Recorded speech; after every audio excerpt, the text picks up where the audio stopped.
Sam Bankman-Fried, of course, is the topic of the book.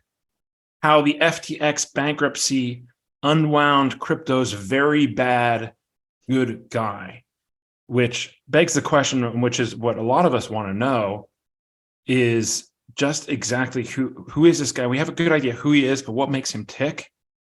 Is he a crook, or is he misunderstood? I think the important thing, and I really try to deal with this in my book and explain it to people, is that Sam was driven by a set of ideas that are known as effective altruism. And he had this goal of building up a huge pile of money. In EA, there are people who are trying to do good for the world, and they're trying to do good for the world in a data-informed way. So they're trying to do stuff that has been investigated as actually being helpful and doing the most helpful things they can. And Sam was very bought into that.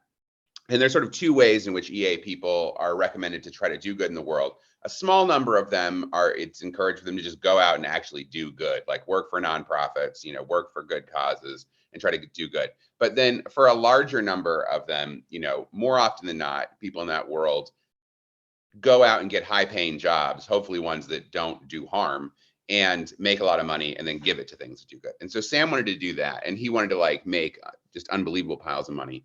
And I think the other argument that I make in the book is above and beyond a lot of other folks in EA, and you can see this in the way Sam talks about things.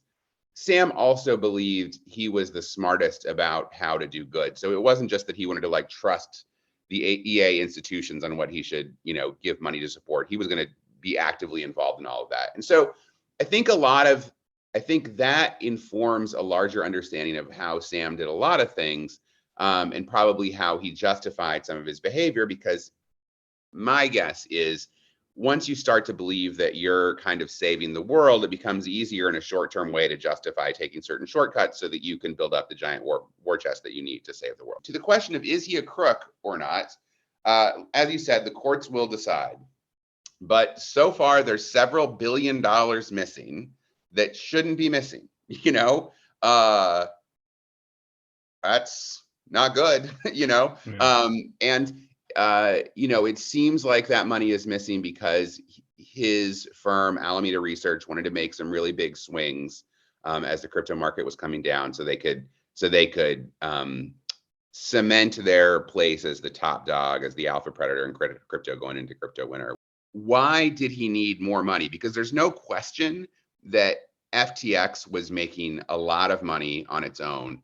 Alameda might have been screwing up and no longer, the golden child it had once been, but there was no reason not to just at that point, with FTX doing as well as it was, because people really liked using FTX. People liked it.